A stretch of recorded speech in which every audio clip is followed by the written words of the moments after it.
இர்ஃபானும் மக்பூலும் ரெண்டு நண்பர்கள். மக்பூலுக்கு சிக்கன் விற்கிற கடை இருக்கு. ஆனா பாவம் இர்ஃபான் வேலை இல்லாத பட்டதாரி. என்ன நண்பா, இன்னைக்கு உனக்கு வேலை கிடைக்கலையா? நான் என்னத்த சொல்றது, எனக்கு ஒன்றும் புரியல. இவ்வளவு படிச்சு என்ன பிரயோஜனம்? ஒரு வேலை கூட எனக்கு கிடைக்கல. நான் என்ன பண்றதுன்னு எனக்கு புரியல. இப்போ ருக்ஸானாவை பாத்துக்கிற பொறுப்பும் என் தலை மேல விழுந்துருச்சு. நண்பா, நீ இவ்வளவு சீக்கிரமா கல்யாணம் பண்ணிடக்கூடாது. ஆனா என்ன பண்றது, நீ கல்யாணம் பண்ணிட்ட. வேலை செஞ்சுதான் ஆகணும், வேலை தேடிதான் ஆகணும். உனக்கு தான் நல்லா தெரியுமே எந்த மாதிரி சூழ்நிலையில எனக்கு கல்யாணம் ஆச்சுன்னு. நான் மட்டும் அப்ப கல்யாணம் பண்ணலன்னா ருக்ஸானாவுக்கு அவங்க அப்பா வேற இடத்துல கல்யாணம் பண்ணிருப்பாரு. ஆனா கல்யாணத்துக்கு அப்புறமா எனக்கு இவ்வளவு பொறுப்புகள் வந்துருச்சே. எனக்கு ஒண்ணுமே புரியல என்ன பண்றதுன்னு. அட இர்ஃபான், உனக்கு ஷவர்மா பண்றது தெரியும்ல? ஆ, நீ ஏன் ஷவர்மா கடை வைக்க கூடாது? கடை வைக்கணும்னா அதுக்கு பணம் தேவைப்படுவேன்ப்பா. அதுக்கு நான் எங்க போவேன்? நான் இருக்கேன்ல, நான் உனக்கு கடன் தரேன். உன் பிசினஸ் நடக்க நடக்க எனக்கு கொடுத்துரு. அதுவும் சரிதான். இர்ஃபான் சந்தோஷத்தோட வீட்டுக்கு போனான். அப்புறம் ருக்ஸானா கிட்ட எல்லா விஷயத்தையும் சொன்னான். அல்லாவுக்கு நன்றி, உங்களுக்கு ஏதோ ஒரு வழி கிடைச்சதே. நான் சீக்கிரமாவே ஷவர்மா கடை ஆரம்பிக்க போறேன். நமக்கு நல்ல வருமானம் வரும்னு நம்பிக்கை இருக்கு. நம்மளோட நிலைமையும் சரியாயிடும். நிச்சயமாங்க, நான் அல்லா கிட்ட வேண்டிக்கிறேன். மக்பூல் கிட்ட பணத்தை கடன் வாங்கி இர்ஃபான் ஷவர்மா பண்ற மிஷினை வாங்கினான். அவன் மக்பூல் கிட்டயே சிக்கன் வாங்க போனான். அப்புறம் அவனோட ஷவர்மா கடை ஆரம்பிச்சாச்சு. அண்ணே, ஒரு ஷவர்மா கொடுங்க. வாங்கிக்கங்க. மெல்ல மெல்ல இர்ஃபானோட ஷவர்மா கடைக்கு கஸ்டமர்ஸோட கூட்டம் இருக்க ஆரம்பிச்சது. ருசி நல்லா இருக்குண்ணே. இருக்காதா என்ன? எல்லா மசாலாவும் வீட்டிலேயே தயாரிக்கிறேன். வாவ், அற்புதம். சாப்பிட ரொம்ப டேஸ்டா இருக்கு. இர்ஃபானுக்கு ரொம்ப சந்தோஷம். அதாவது அவனோட ஷவர்மா ஜனங்களுக்கு ரொம்ப பிடிச்சு போச்சுன்னு. அவனோட கஸ்டமர்ஸ் ரொம்ப ஆர்வத்தோட ஷவர்மா சாப்பிட்றதுக்கு அங்கே வருவாங்க. ஒரு நாள் வீட்டில் உட்காந்து அந்த வார வருமானத்தை அவன் எண்ணிக்கிட்டு இருந்தான். 4000 ரூபாய் லாபம் கிடைச்சிருக்கு. இதுல 2000 ரூபாய வீட்டு செலவுக்கும் பொருள் வாங்கறதுக்கும் வச்சிருக்கேன். அப்புறம் 2000 ரூபாய் மக்பூல் அண்ணனோட கடனுக்கு. அதுதாங்க சரி. இதே மாதிரி நடந்தா மக்பூல் அண்ணனுடைய கடனை சீக்கிரமா அடைச்சிடலாம். கண்டிப்பாங்க. அன்னைக்கு இர்ஃபான் மக்பூல் கிட்ட கடனோட முதல் வட்டியை கொடுத்தான். நான் நினைக்கிறேன் உன்னுடைய கடை நல்லபடியா போயிட்டு இருக்கேன்னு. ஆமாண்ணே, இதே மாதிரி நடக்கும்னு நம்பிக்கை இருக்கு. ஆமா, நிச்சயமா நடக்கும். நீ இதே போல உழைச்சி முன்னேறு. நிச்சயம் பண்ணுவேன். இர்ஃபான் தினமும் சாயந்தரமானா தன்னோட ஷவர்மா கடையை ஆரம்பிப்பான். அப்புறம் அவன் தன்னோட கடையை திறந்ததுமே அங்க ஜனங்க கூட்டமா வந்துடுவாங்க. எனக்கு ஒரு ஷவர்மா கொடுங்க.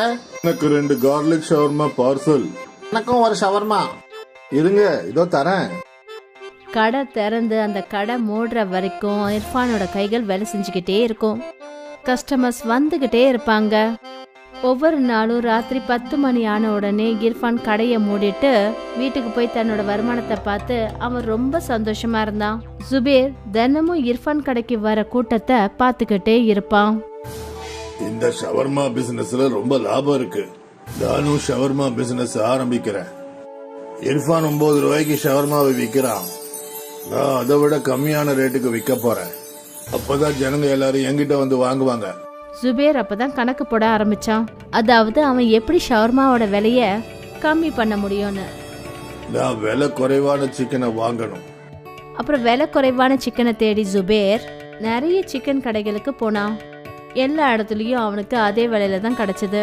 கடைசியில அவன் அக்ரமோட கடைக்கு போனான். அக்ரம் 1ஆம் நபர் மோசடிக்காரன். இங்க பாருப்பா, எனக்கு சிக்கன் தினமும் 10 கிலோ வேணும். ஆனா விலை கொஞ்சம் பார்த்து போடணும். அப்படின்னா ஒரே ஒரு வழிதான் இருக்கு. அது என்ன? நீ செத்து போன கோழிய வாங்கிக்க. செத்து போன கோழிய கிலோ 50 ரூபாய்க்கு கொடுப்பேன். ஆனா செத்து போன கோழியால எந்த பிரச்சனையும் வராத. அட இல்ல, நம்ம கிட்ட செத்து போன கோழிங்க தான் வியாபாரம் நிறைய ஆகும். இத பத்தி யாருக்கும் எதுவும் தெரியாது. எந்த கோழிய சாப்பிட்டாலும் சாப்பிடுறவனுக்கு செத்ததை சாப்பிட்டானா இல்ல வெட்டினதை சாப்பிட்டானான்னு அவனுக்கு தெரியுமா? ஆனா இதனால உடம்புக்கு எந்த பிரச்சனையும் வந்துடாதுல்ல. அட என்னப்பா, எதுவும் ஆகாது.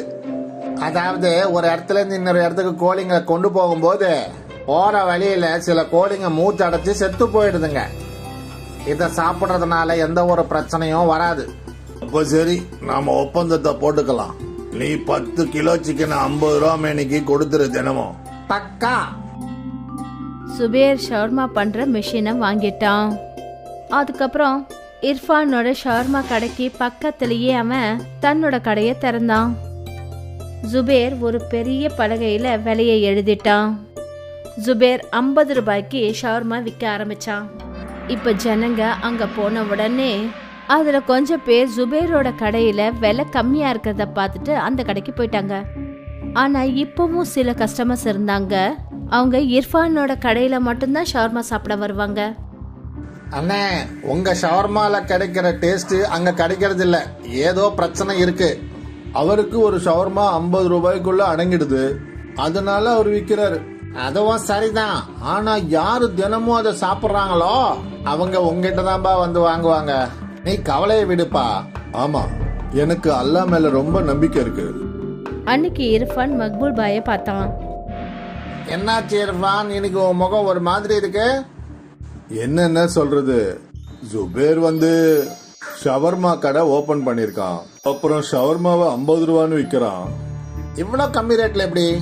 அதுதான் எனக்கும் புரியல அண்ணன். அவன் ஏதோ ஒரு கோல்மால் பண்ணிக்கிட்டு இருக்கான். அது என்னன்னு கண்டுபிடிக்கணும். ஆனா எப்படி? என் கூட வா. அன்னைக்கு இர்ஃபானும் மக்பூலும் ஜுபேரை ஃபாலோ பண்ணி போனாங்க. அப்பதான் ஜுபேர் அக்ரமோட சிக்கன் கடைக்கு போனதை அவங்க கவனிச்சாங்க.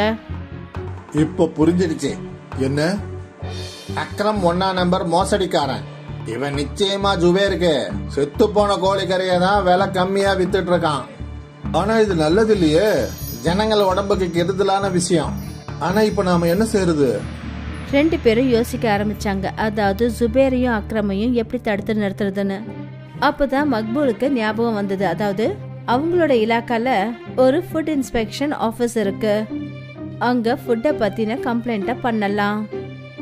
நாம ஃபுட் இன்ஸ்பெக்டர் ஆபீஸருக்கு போய் கம்ப்ளைண்ட் கொடுப்போம். சரிண்ணா. இர்ஃபானும் மக்பூலும் ஃபுட் ஆஃபீஸ் போனாங்க. அப்புறம் அவங்க அங்க பெரிய ஆபீசர் கிட்ட ஜுபேரோட மோசடியை பத்தி கம்ப்ளைண்ட் பண்ணாங்க. நாம ஷவர்மாவை சோதனை செய்யணும். ஜுபேரோட ஷார்மா கடைக்கு ஃபுட் ஆஃபீஸர் வந்தாங்க. அப்புறம் அந்த கடையில இருந்த சிக்கனையும் ரொட்டியையும் டெஸ்ட் பண்ணாங்க. சார் ஏதாவது செட்டில்மெண்ட் பண்ணிக்கலாம். நீ ஜனங்களோட உயிரோட விளையாடிக்கிட்டு இருக்க, எங்களுக்கு லஞ்சம் வேற கொடுக்க போறியா? ஆபீசர்ஸ் சாம்பிளை எடுத்தாங்க. அப்புறம் டெஸ்ட் பண்ணாங்க. சார், இந்த சிக்கன் சாப்பிட்றதுக்கு லாக்கி இல்ல. இத சாப்பிட்றதுனால உடல்நிலை ரொம்ப மோசமாயிடும். இவனை போலீஸ்ல ஒப்படைச்சிடுங்க. போலீஸ் ஜுபேரை அரெஸ்ட் பண்ணிட்டாங்க. அதுக்கப்புறம் அக்ரமையும் அவங்க கைது பண்ணாங்க. எல்லாருக்கும் ஜுபேரோட மோசடித்தனம் தெரிஞ்சு போச்சு. அப்புறம் மறுபடியும் ஒரு முறை நேர்மையான இர்ஃபானோட கடைக்கு ஜனங்க திரும்பி வந்தாங்க. இர்ஃபானோட கஷ்டங்களும் குறைய ஆரம்பிச்சது. அப்புறம் பேராசை பிடிச்ச ஷவர்மாக்காரன் ஜுபேருக்கு அவன் செஞ்ச தவறுக்கான தண்டனை கிடைச்சது. எப்போ ஞாபகம் வச்சுக்கோங்க, எந்த ஒரு பொருளும் விலை ரொம்ப குறைவா இருந்துச்சுன்னா அது நல்லது கிடையாது. நீலிமாவோட அப்பா இறந்ததுக்கு அப்புறமா அவளோட வீட்டு பொறுப்புகள் எல்லாமே தன்னோட தோல்ல சுமையா ஏறிடுச்சு. அதனால அவ ஒரு சைனீஸ் பேலா வண்டி கடைய ஆரம்பிச்சிட்டா. நீலிமாவே தினமும் சட்னி எல்லாம் செய்ய ஆரம்பிச்சா. அப்புறம் நூடுல்ஸையும் அவ ஃப்ரை பண்ணுவா. சாயந்தரம் கரெக்டா 5 மணிக்கு அவ தன்னோட வண்டி கடையை ஓபன் பண்ணுவா. அக்கா, எனக்கு ஒரு சைனீஸ் பேல் கொடுங்க. எனக்கு ஒண்ணு. எனக்கு 2 பேல் பார்சல் வேணும். அக்கா, ரொம்ப டேஸ்டியா இருக்கு. நீலிமா கடையை திறந்ததுமே கஸ்டமர்ஸ் கூட்டமா வந்து அங்க நின்னுடுவாங்க. நீலிமா ஒவ்வொரு கஸ்டமர்னு சொல்லி எல்லா கஸ்டமர்ஸ்க்கும் சைனீஸ் பேலா கொடுப்பா. ரொம்ப அற்புதமா இருக்கு. நாளைக்கு நாங்க 2 பேரும் வருவோம். ரொம்ப அருமையா இருக்குது. நாளைக்கும் நாங்க வருவோம். கண்டிப்பா வாங்க. நீலிமாவோட ஹோம்மேட் சட்னி அப்புறம் நூடுல்ஸோட டேஸ்ட் மற்ற கடையை விட ரொம்ப தனித்துவமா இருந்தது. அப்புறம் அந்த ஒன்று தான் அவளுடைய கஸ்டமர்ஸ்க்கும் ரொம்ப பிடிச்சிருந்தது. சில மணி நேரத்திலேயே நீலிமா கொண்டு போன எல்லா பொருட்களும் அப்படியே தீர்ந்து போயிடும். அப்புறம் அவ தன்னோட வீட்டுக்கு திரும்பி வருவா. இந்தாங்கம்மா இன்னையோட வருமானம். வாவ், இன்னைக்கு நீ 600 ரூபாய் சம்பாதிச்சிருக்க. இன்னைக்கு சட்னியும் நூடுல்ஸும் அதிகமா செஞ்சேன். நல்லது, நாளைக்கும் இதே மாதிரி நிறைய செய்யு. சரிம்மா. நீலிமா எவ்வளவுதான் அதிகமான பொருள்களை செஞ்சாலும் அவ தன்னோட வண்டி கடைய போட்ட அடுத்த செகண்டே எல்லா பொருளும் உடனே வித்து போயிடும். ஒரு நாள் நீலிமா தன்னோட வீட்டுல உட்காந்து என்ன யோசிச்சுட்டு இருந்தான்னா, அதாவது அவ மேற்கொண்டு என்ன பண்ணணும்னு. அம்மா, எவ்வளவு சட்னி செஞ்சாலும் சரி, எவ்வளவு நூடுல்ஸ் ஃப்ரை பண்ணாலும் சரி, எல்லாமே தீந்து போயிடுது. இது நல்ல விஷயம் தானம்மா? அது உண்மைதான். ஆனா சில கஸ்டமர்ஸ் பாவம் ஒண்ணுமே இல்லைன்னு திரும்பி போயிடுறாங்க. அப்படித்தான் நடக்கும். அதுக்கு என்ன பண்ண முடியும்? என்கிட்ட ஒரு ஐடியா இருக்கு. அப்படியா? அது என்னது? அக்கா, நீங்க ரெடிமேட் நூடுல்ஸும் சட்னியையும் வாங்கி வச்சுக்கோங்க. நடுவுல அந்த சட்னியை உங்க சட்னியோட நீங்க மிக்ஸ் பண்ணிட்டீங்கன்னா யாருக்கும் எதுவும் தெரியாது. அது எப்படி தெரியாம போகும்? ஐயோ அம்மா, அக்கா செஞ்சு கொண்டு போற நூடுல்ஸ்ல ரெடிமேட் நூடுல்ஸும் இருந்துச்சுன்னா எது அக்காவோட நூடுல்ஸ் எது ரெடிமேட் நூடுல்ஸ்னு யாரால என்ன சொல்ல முடியும்? அது விஷயம் நல்லதா இருக்கு. ஆனாலும் நான் அப்படி செய்ய மாட்டேன். நானே அதுக்கு நிறைய நூடுல்ஸ் செய்யறேன். இதுதான் சரி நீலிமா. மறுநாள்ல இருந்து நீலிமா முன்ன விட டபுள் மடங்கு ஷேஷ்வான் சட்னி செஞ்சா. அப்புறம் முன்ன விட டபுள் மடங்கு நூடுல்ஸை ஃப்ரை பண்ணா. இப்ப எல்லாருக்கும் கிடைக்கும்னு நம்புறேன். எல்லா பொருட்களையும் எடுத்துக்கிட்டு நீலிமா தன்னோட வண்டி கடைக்கு போனா. அப்புறம் இந்த சமயம் நீலிமாவோட கடைக்கு ஒரு ஃபேமஸ் ஃபுட் பிளாகர் வந்தாரு. நாங்க வந்தது அக்காவோட சைனீஸ் பேல சாப்பிடறதுக்கு. ரொம்ப டேஸ்டியா இருக்குதுன்னு கேள்விப்பட்டோம். சாப்பிட்டு தான் பார்க்கலாமே. வாவ், இது உண்மையிலேயே அற்புதமா இருக்கு. நீங்க எல்லாரும் நீலிமா அக்காவோட சைனீஸ் பேல டேஸ்ட் பண்ணியே ஆகணும். இந்த ஃபுட் பிளாகரோட வீடியோ வைரல் ஆயிடுச்சு. அப்புறம் இந்த வீடியோ பாக்குறவங்க அவங்க எல்லாரும் நீலிமாவோட கடைக்கு வந்துருவாங்க. இப்ப நீலிமாவுக்கு மறுபடியும் நூடுல்ஸும் அப்புறம் சட்னியும் பத்தாம போயிடுச்சு. ஒரு சைனீஸ் பேல் கொடுங்கக்கா. அண்ணே, எல்லாமே முடிஞ்சு போச்சு. நீங்க நாளைக்கு வாங்கண்ணே. நீலிமாவுக்கு கஸ்டமரை வெறும் கையோட திருப்பி அனுப்புறது கொஞ்சம் கூட பிடிக்கவே இல்ல. அன்னைக்கு ராத்திரி அவ வீட்டுக்கு திரும்பி வந்தப்ப, அம்மா, அந்த வீடியோ வைரல் ஆனதுனால இன்னும் கஸ்டமர்ஸ் அதிகமாயிட்டாங்கம்மா. ரொம்ப நல்ல விஷயம் கண்ணா. அது இருக்கட்டும். ஆனா இன்னைக்கு எல்லாமே முடிஞ்சு போச்சுமா. கஸ்டமர்ஸ வெறும் கையோட திருப்பி அனுப்புறது கஷ்டமா இருக்கு. அக்கா, நான் தான் சொல்லிக்கிட்டு இருக்கேன்ல, நான் சொன்ன ஐடியாவை யூஸ் பண்ணுங்க. அதத்தான் நானும் யோசிக்கிறேன். நாளைக்கு மார்க்கெட்ல இருந்து எல்லாம் வாங்கிட்டு வந்துடுறேன். இதைத்தான் எதிர்பார்த்தேன். மறுநாள் நீலிமா மார்க்கெட்ல இருந்து ஒரு பெரிய ஷேஷ்வான் சட்னி கேனும் அப்புறம் பெரிய பெரிய நூடுல்ஸ் பாக்கெட்டை வாங்கிட்டு வந்தா. அப்புறம் நீலிமா தினமும் செய்யற அவளோட சட்னியை செஞ்சா. அப்புறம் கூடவே நூடுல்ஸும் ஃப்ரை பண்ணா. இந்த பொருள் எல்லாத்தையும் எடுத்துக்கிட்டு அவ தன்னோட வண்டி கடைக்கு போனா. எப்பவும் போல நீலிமா கடையை திறந்ததுமே கஸ்டமர்ஸ் கூடி நின்னுட்டாங்க. எனக்கு 2 சைனீஸ் பேல் பார்சல். எனக்கு ஒண்ணு. எனக்கு ஒண்ணு. நீலிமாவோட கை வேலை செஞ்சுக்கிட்டே இருந்தது. மெல்ல மெல்ல டப்பாவில் சட்னி குறைஞ்சிக்கிட்டே இருந்தது. இப்ப மார்க்கெட்ல இருந்து வாங்கிட்டு வந்த சட்னியையும் நூடுல்ஸையும் மிக்ஸ் பண்ணணும். அதுக்கப்புறம் நீலிமா வெளியில வாங்கிட்டு வந்த சட்னி அவளோட சட்னியோட சேர்த்து மிக்ஸ் பண்ணா. அப்புறம் ஃப்ரைட் நூடுல்ஸ்ல அவ வெளியில இருந்து வாங்கிட்டு வந்த நூடுல்ஸையும் சேர்த்தா. எனக்கு 2 சைனீஸ் பேல் வேணும். தரேங்க. நீலிமா பழையபடி எல்லா கஸ்டமர்ஸ்க்கும் சைனீஸ் பேலா செஞ்சு செஞ்சு கொடுத்துக்கிட்டு இருந்தா. அக்கா, டேஸ்ட் கொஞ்சம் டிஃபரெண்டா இருக்கு. முன்ன மாதிரி கிடையாது, ஆனாலும் நல்லா இருக்கு. நீலிமாவுக்கு ரொம்ப சந்தோஷமா இருந்தது. அவளோட கஸ்டமருக்கு மார்க்கெட்டோட பொருள் டேஸ்டும் பிடிச்சிருக்குன்னு. அப்புறம் என்ன, தினமும் நீலிமா மார்க்கெட்ல விற்கிற ஷேஷ்வான் சட்னியும் நூடுல்ஸையும் தான் செஞ்ச நூடுல்ஸையும் சட்னியையும் மிக்ஸ் பண்ணா. இந்த சுவையில எந்த மாற்றத்தையும் கண்டுபிடிக்கலையாமா? இல்லம்மா, எல்லாரும் சந்தோஷமா சாப்பிட்டாங்க. நல்லது. சாயா சொன்ன ஐடியா ஒர்க் அவுட் ஆகுது. அம்மாவுக்கு சந்தோஷம், நீலிமாவோட கஷ்டம் கொஞ்சம் குறைஞ்சதுன்னு. மெல்ல மெல்ல நீலிமா குறைஞ்ச பொருட்களை சமைக்க ஆரம்பிச்சா. அப்புறம் அதிகமான பொருட்களை மார்க்கெட்ல இருந்து வாங்கிக்கிட்டு வந்தா. ஆனாலும் இப்பவும் அவளோட கடையில கூட்டம் இருந்தது. ஆனா ஒரு நாள் நீலிமாவோட கடைக்கு பக்கத்துல அசோக் சைனீஸ் வண்டி கடையை போட்டான். அவன் ஷேஷ்வான் சட்னி அப்புறம் நூடுல்ஸை மார்க்கெட்ல இருந்து வாங்கிக்கிட்டு வருவான். நீலிமாவோட கஸ்டமர்ஸ் அசோக்கோட நூடுல்ஸையும் சாப்பிட்டு பார்த்தாங்க. இது அப்படியே நீலிமாக்கா செய்யற மாதிரியே இருக்கு. என்ன, நிஜமாவா? ஒவ்வொருத்தரா எல்லா கஸ்டமரும் அசோக்கோட பேலியும் சாப்பிட்டு பார்த்தாங்க. அதுவும் அவங்களுக்கு பிடிச்சு போச்சு. அசோக் ரொம்பவே தந்திரமானவன். அவன் கஸ்டமர்ஸை தன் பக்கமா இழுக்கிறதுக்கு முயற்சி பண்ணான். அதனால அவன் சைனீஸ் பேலோட விலைய 10 ரூபாயில இருந்து குறைச்சி 8 ரூபாவா ஆக்கிட்டான். அடேங்கப்பா, வெறும் 8 ரூபாய் தானா? நல்லதுதான். எது எப்படியோ 2 பேரும் சுவையும் ஒரே மாதிரி தானே இருக்கு. அதுவும் சரிதான். இன்னும் கம்மியான விலையில இருந்ததுனால நிறைய பேர் அசோக்கோட வண்டி கடையில போய் சாப்பிட ஆரம்பிச்சாங்க. அப்புறம் மெல்ல மெல்ல நீலிமாவோட கடை ரொம்பவும் காலியா இருந்தது. இன்னைக்கு முதல் முறையா நீலிமாவோட பொருட்கள் குறையாம இருந்தது. அவர் ரொம்ப வேதனையோட வீட்டுக்கு போனா. என்ன ஆச்சு? அசோக் என் பக்கத்திலேயே சைனீஸ் பேலா கடையை போட்டுட்டான். அப்புறம் விலைய 8 ரூபான்னு போட்டிருக்கான். அதனால என் கடைக்கு யாரும் வரமாட்டேன்றாங்க. அப்படின்னா அக்கா நீங்களும் ரேட்டை கம்மி பண்ணுங்க. ஆனா அதனால லாபம் கம்மி ஆயிடுதா? அதெல்லாம் ஒன்றும் பிரச்சனை இல்லை, ஆனா எல்லாம் வித்து போகும்ல. ஆ, மறுநாள் நீலிமா புது போர்டை போட்டா. அவ சைனீஸ் பேலோட விலை 7 ரூபாய்க்கு மாத்தினா. 7 ரூபான்னு போர்டில் பார்த்ததுமே எல்லா கஸ்டமர்ஸும் மறுபடியும் நீலிமாவோட கடைக்கு வந்தாங்க. இப்போ ஏதாவது பண்ணி ஆகணும். அசோக் தன்னோட விலையை குறைச்சு 5 ரூபாய்க்கு மாத்திட்டான். 5 ரூபாய்க்கு 2 பேலா? அப்படின்னா நான் 2 சாப்பிடுவேன். அப்புறம் மறுபடியும் ஒரு முறை எல்லா கூட்டமும் அப்படியே அசோக்கோட கடைக்கு போச்சு. நீலிமா தன்னோட தலையில கை வச்சுட்டா. அவளுக்கு என்ன பண்றதுன்னே ஒன்னும் புரியல. பல மணி நேரம் அதே இடத்துல உட்காந்துட்டு அதுக்கப்புறமா நீலிமா வீட்டுக்கு வந்தா. என்னோட ஐடியா ஒர்க் அவுட் ஆச்சு இல்லக்கா? இல்ல, அசோக் 5 ரூபாய்க்கு விலைய குறைச்சிட்டான். இப்ப கொண்டு போனது எல்லாத்தையும் திருப்பி கொண்டு வந்துட்டேன். நான் 5 ரூபாய்க்கு கீழே விலைய குறைக்க முடியாது. அப்போ இப்போ என்ன பண்றது? நீ சொன்னதை நான் கேட்டு இருக்கவே கூடாது. என்னோட சைனீஸ் பேலா வண்டி கடை நல்லா தான் போய்கிட்டு இருந்தது. நான் பேராசைப்பட்டு நான் மார்க்கெட்ல எந்த இடத்துல போய் சாமானை வாங்கிட்டு வந்தேனோ அப்பவே நான் மூழ்க ஆரம்பிச்சிட்டேன். நான் ரொம்ப ஆசைப்பட்டு இருக்க கூடாது. ஆனா நீ இப்ப என்ன பண்ண போற? முதல்ல என்ன செஞ்சேனோ அதை தான் செய்ய போறேன். நானே சட்னி நூடுல்ஸ் எல்லாம் செஞ்சு சைனீஸ் பேலா பண்ண போறேன். ரொம்ப நேர்மையோட செய்வேன். மறுநாள் நீலிமா ஷேஷ்வான் சட்னி அப்புறம் நூடுல்ஸ் செய்ய ஆரம்பிச்சா. அப்புறம் மறுபடியும் சாயந்தரம் அவளோட கடைக்கு அவ போனா. நீலிமா போர்டை சேஞ்ச் பண்ணி அதுல 10 ரூபான்னு போட்டிருந்தா. அப்புறம் அதுக்கு மேலே எழுதியிருந்தா ஹோம் மேடு. கொஞ்ச நேரம் வரைக்கும் கஸ்டமர்ஸ் யாருமே நீலிமா கடையில இல்ல. அப்புறம் ஒரு லேடி வந்தா. உங்க சைனீஸ் பேல் ஏன் இவ்வளோ காஸ்ட்லியா இருக்குக்கா? என்னோட சட்னியும் நூடுல்ஸும் ஹோம்மேடு. மார்க்கெட்ல விற்கிற நூடுல்ஸ்லயும் சட்னிலையும் இந்த ஒரு சுவை கிடைக்காது. ஒரு சைனீஸ் பேல் கொடுங்களேன். ஆ, நீலிமா அந்த லேடிக்கு சைனீஸ் பேல் கொடுத்தா. வாவ், ரொம்ப நல்லா இருக்கு. இது வரைக்கும் இந்த மாதிரி ஒரு சைனீஸ் பேலை நான் சாப்பிட்டதே இல்லை. மெல்ல மெல்ல நீலிமாவோட ரெகுலர் கஸ்டமர்ஸ் சைனீஸ் பேலை சாப்பிட்டு பார்த்தாங்க.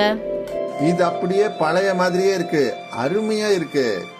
அப்புறம் என்ன, கஸ்டமர்ஸ் எல்லாரும் நீலிமாவோட சைனீஸ் பேலா கடைக்கு திரும்ப வந்தாங்க. அசோக்கோட வண்டி கடையில விலை குறைவு தான், ஆனா அந்த பக்கம் யாருமே தென்படல. அசோக் இதுக்கு மேல என்ன பண்றதுன்னு யோசிச்சுக்கிட்டே இருந்தான். ஆனா நீலிமாவோட ஒரிஜினல் சைனீஸ் பேல யாராலையும் அசைக்க முடியவே இல்லை. மறுபடியும் ஒரு முறை நீலிமாவோட வியாபாரம் பெருசாச்சு. அவர் ரொம்ப சந்தோஷமா இருந்தா. அப்புறம் அவ எப்பவுமே தன்னோட வியாபாரத்துல பேராசைக்குன்னு இடம் கொடுக்கவே இல்லை. அஞ்சு அப்புறம் சாகரோட குடும்பம் டெல்லிக்கு பக்கத்துல இருக்கிற கோபால்புரங்கிற கிராமத்துல இருந்தாங்க. அவங்க அம்மா ஸ்கூல்ல ஆயா வேலை பார்த்துக்கிட்டு இருந்தாங்க. அப்புறம் அப்பா உடம்பு சரியில்லாத காரணத்தினால வீட்லயே இருந்தாரு. அஞ்சு ரிமோட்டை கொடு. நான் ஃபைட்டை பார்த்துட்டு இருந்தேன், நீ நடுவுல எங்க வந்த? அப்பா இங்க கொஞ்சம் பாருங்களேன், நான் தண்ணி குடிக்க போனேன், இவ ரிமோட்டை எடுத்துக்கிட்டா. அப்பா இவன் 2 மணி நேரமா ஃபைட் பார்த்துட்டு இருக்கான், நான் ரிமோட் கொடுக்க மாட்டேன். உன்னோட அந்த மோசமான டிவி சீரியல் டெய்லி தான் வருது, ஒரு நாள் பார்க்கலன்னா அப்படி என்ன ஆயிட போகுது? 2 பேரும் அப்படி சண்டை போட்டுக்காதீங்க. ஒவ்வொருத்தரா மாத்தி மாத்தி அவங்க ப்ரோக்ராம பாத்துக்கோங்க. நீங்க 2 பேரும் மறுபடியும் சண்டை போட ஆரம்பிச்சிட்டீங்களா? மம்மி இன்னைக்கு நீங்க சீக்கிரமா வீட்டுக்கு வந்துட்டீங்க. என்ன இன்னைக்கும் ஸ்கூல் லீவா? ஆமாப்பா, இன்னைக்கும் ஸ்கூல் மூடிதான் இருக்கு. அதை திறப்பாங்களா மாட்டாங்களான்னு கூட தெரியல. பேசாம இந்த வேலையை விட்டுடலான்னு தோணுது. இன்னைக்கு நீங்க என்ன சாப்பிட போறீங்க? மம்மி இன்னைக்கு பிரிஞ்சி ரைஸ் பண்ணுங்க. உங்க கையால செய்யற பிரிஞ்சி ரைஸ் ரொம்பவே நல்லா இருக்கும். கொஞ்ச நாளைக்கு அப்புறம் அஞ்சு சாகரோட அம்மாவோட வேலை போயிடுச்சு. இப்ப என்னம்மா பண்றது? நம்ம பட்னி இருந்தே சாக வேண்டியதுதானா? இல்லடா அம்மா, அப்படியெல்லாம் சொல்லக்கூடாது. நம்ம புதுசா வேலையோ இல்ல வியாபாரமும் பண்ணிக்கலாம். அம்மா டெல்லிக்கு போயிடுவோம், தள்ளுவண்டி கடையில பிரிஞ்சி சாதம் செஞ்சு வைப்போம். என்னோட ஃப்ரெண்டு ராஜுவோட அப்பா டெல்லியில தள்ளுவண்டி கடையில பானிபூரி கடை வச்சிருக்காரு. ராஜு அடிக்கடி சொல்லுவான், அவங்க அப்பா மாசம் மாசம் 40,000 ரூபாய் சம்பாதிப்பாராம். ஆனா கண்ணா, அது வீட்ல உங்க அப்பாவை யாருப்பா பாத்துப்பாங்க? மம்மி நீங்க சாகரை கூட்டிக்கிட்டு டெல்லிக்கு போங்க, நான் இங்க வீட்ல அப்பாவை பாத்துக்கிறேன். சாகரும் அவனோட அம்மாவும் டெல்லிக்கு போனாங்க. அவங்க ஒரு கைவண்டி கடை ஆரம்பிச்சாங்க. அப்புறம் ஒரு பிஸியான ரோட்ல பிரிஞ்சி ரைஸ் விற்க ஆரம்பிச்சாங்க. அம்மா பிரிஞ்சி சாதம் செய்வாங்க. அப்புறம் சாகர் ஜனங்களுக்கு குரல் கொடுப்பான். வாங்க, டேஸ்டான பிரிஞ்சி சாதம் சாப்பிடுங்க. ஒரு பிளேட் வெறும் 20 ரூபாய் தான். வாங்க, பிரிஞ்சி சாதம் சாப்பிடுங்க. கொஞ்ச நாள்லயே சாகரோட வண்டி கடைக்கிட்ட பிரிஞ்சி ரைஸ் சாப்பிட்றதுக்காக கூட்டம் வர ஆரம்பிச்சது. சாகர் அப்புறம் அவனோட அம்மா எந்த இடத்துல அவங்க வண்டி கடையை போட்டாங்களோ அதுக்கு சரியா பின்னாடி ஒரு வெஜிடேரியன் ஹோட்டல் இருந்துச்சு. அந்த ஹோட்டலோட முதலாளி சுமன் ரெட்டி பார்த்தப்ப அவன் ஹோட்டலுக்கு முன்னாடி பிரிஞ்சி ரைஸ் செஞ்சு விக்கிற ஒருத்தி நல்லா சம்பாதிக்கிறத பார்த்து அவனுக்குள்ள வயித்தெரிச்சல் ஏற்பட்டது. இப்படி இந்த பிரிஞ்சி ரைஸ்காரியும் அவளோட பையனும் சம்பாரிச்சுக்கிட்டு இருந்தா அப்புறம் ஒரு நாள் இல்லைனாலும் ஒரு நாள் இவங்க ஒரு ஹோட்டல் ஓபன் பண்ணிடுவாங்க. எப்படியாவது நாம இவங்க பிசினஸ நிறுத்திடணும். ஒரு நாள் காலையில சுமன் அவனுக்கு ரொம்ப பரிச்சயமான ஒரு போலீஸ் அதிகாரிய சாகரோட வண்டி கடைக்கு கூட்டிட்டு போனான். உன்னோட வண்டி கடையை இங்க இருந்து எடுத்துட்டு போ. நீ என் ஹோட்டலுக்கு எதிர்க்க வண்டி கடை வச்சிருக்க. அப்புறம் நீ ரோட்டியும் ஜாம் பண்ணிட்டு இருக்க. அதுக்கு முன்னாடி சாகரும் அவனோட அம்மாவும் வண்டிய வேற இடத்துக்கு கொண்டு போறதுக்குள்ள அந்த வண்டிய காலால உதைச்சிட்டான். அந்த வண்டி கொஞ்சம் தூரம் போய் கீழே கவுந்துடுச்சு. சுமன் கூட ஒரு போலீஸ்காரனும் இருந்தான். அதனால சாகர் அப்புறம் அவனோட அம்மா சுமன் கிட்ட எதுவும் பேச முடியல. அவங்க கண்ணீர் சிந்தபடி நின்னுட்டாங்க. அம்மா, நான் இப்பவே போய் சுமனோட முகத்தை உடைக்கிறேன். வேண்டாப்பா, இது சிட்டி, நம்மளோட கிராமம் கிடையாது. போலீஸ் உன்னை பிடிச்சிருவாங்க. சட்டம் எப்பவுமே பணக்காரங்களுக்கு மட்டும்தான் சப்போர்ட் பண்ணும். நாம வேற ஏதாவது ஒரு இடத்துல வண்டி கடைய வைப்போம்பா. வண்டி கவுந்ததனால எல்லா பிரிஞ்சி ரைஸும் கீச்சடு அப்புறம் கீழே விழுந்ததுனால வேஸ்ட் ஆயிடுச்சு. அம்மா, நாம புதுசா பிரிஞ்சி சாதம் செஞ்சு கொண்டு வரணும். ரோட்ல பிரிஞ்சி ரைஸ் விக்கிற ஒருத்தர் வந்தாரு. அண்ணன், இந்த பிரிஞ்சி ரைஸ் 1 கிலோ எவ்வளவு அண்ணன்? வாங்கிக்கங்க தங்கச்சி, உங்களுக்கு நான் கம்மி விலையில கொடுக்கறேன். சாகரும் அவனோட அம்மாவும் மொத்தமா 20 கிலோ பிரிஞ்சி ரைஸும் பீன்ஸும் வாங்கிட்டாங்க. மறுநாள் அவங்க புதுசா பிரிஞ்சி ரைஸ் சமைச்சு அத கஸ்டமருக்கு கொடுத்தப்ப அப்ப கஸ்டமர் சொன்னாரு, உங்க பிரிஞ்சி சாதத்துல சிக்கனோட சுவை வருது. பிரிஞ்சி சாதத்துல சிக்கன் சுவையா?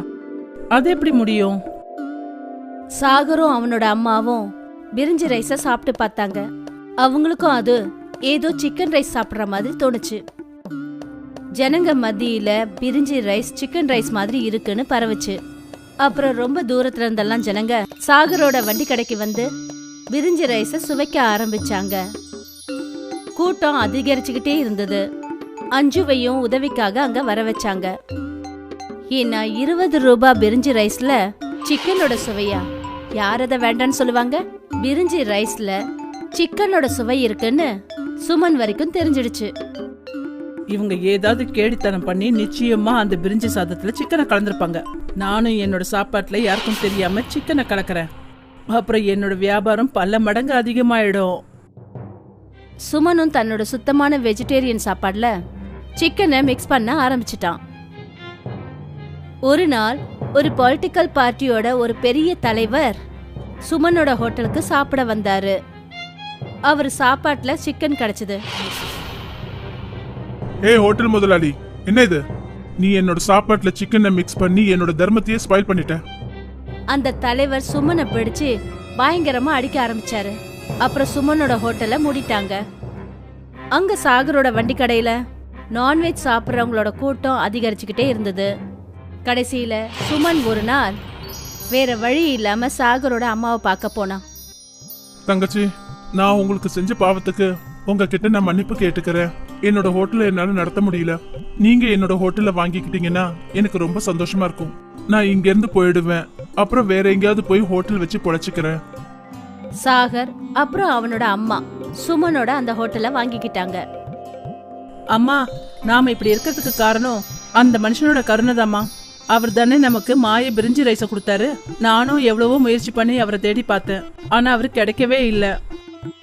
நான் நினைக்கிறேன் அவரு கடவுள் மூலமா நமக்காக அனுப்பப்பட்ட ஒரு தேவன் நினைக்கிறேன்.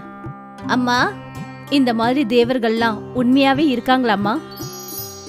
தெரியலடா அம்மா, ஆனா அனுபவத்து மூலமா தெரிஞ்சுக்கிட்டேன். ஆமா, இருக்காங்க. மீர்பூருங்கிற கிராமத்துல ஹரி சிங்னு பேர் கொண்ட ஒரு விவசாயி இருந்தாரு. ஹரிசிங் கிட்ட ஒரு முரட்டுத்தனமான மாடு இருந்துச்சு. அது ஒரு நாளைக்கு 15 லிட்டர் பால் கொடுக்கும். ஹரிசிங் தன்னோட மாடு கொடுக்கற பால்ல தேசி நெய் செஞ்சாரு. அப்புறம் அந்த சுத்தமான நெய்யால ஸ்வீட்ஸ் பண்ணுவாரு. ஃப்ரெஷ்ஷா இருக்கிறதுனால கிராமத்து ஜனங்க ஹரிசிங்கோட கடையில இருந்து தான் ஸ்வீட்ஸ் எல்லாத்தையும் வாங்குவாங்க. மற்ற கடையில இருக்கிற ஸ்வீட்ஸ் எல்லாம் அந்த அளவுக்கு விற்காது. ஹரிசிங்கோட கடைக்கு நேர் எதிர ராதேஷாமோட கடை இருந்தது. ஹரிசிங் கடையில இவ்ளோ கூட்டம், ஆனா நம்ம கடையை எவனும் ஏறெடுத்து கூட பார்க்க மாட்டேங்கிறானுங்க. ஹரிசிங்கோட கடைக்கு மட்டும் ஏன் அவ்வளவு கூட்டம் வருதுன்னு எனக்கு தெரியவே மாட்டேங்குது முதலாளி. நம்ம ஸ்வீட் அவங்க ஸ்வீட்ஸோட குறைச்சல் ஒன்றும் கிடையாதே. எல்லாத்துக்கும் காரணம் அவன் மாட்டுல இருந்து கிடைக்கிற நெய் தான். அந்த மாடு மட்டும் அவனுக்கு இல்ல, அவனுக்கு வேலையே இல்ல. இவன் ரொம்ப ஏழையா இருந்தான், ஆனா அவனோட மாட்டால இன்னைக்கு பணக்காரன் ஆயிட்டான். கல்யாண ஊர்வலங்களை கலந்துக்கிறதுக்கு ஹரிசிங்க்கு ரொம்பவே பிடிக்கும். அவன் கிராமத்துல நடக்கிற ஒவ்வொரு கல்யாணத்திலையும் கலந்துப்பான். ஒரு நாள் ஒரு டிராக்டர்ல ஹரிசிங் கல்யாண ஊர்வலத்தோட போனான். அந்த ஊர்வலம் வழியில ஒரு இடத்துல நின்றுடுச்சு. ஹரிசிங் அந்த கூட்டத்துல இருந்து இறங்கி மரத்துக்கு பின்னாடி பாத்ரூம் போகிறதுக்காக போனான். ஹரிசிங்க்கு பின்னாடி திடீர்னு ஒரு ஓநாய் வந்துடுச்சு.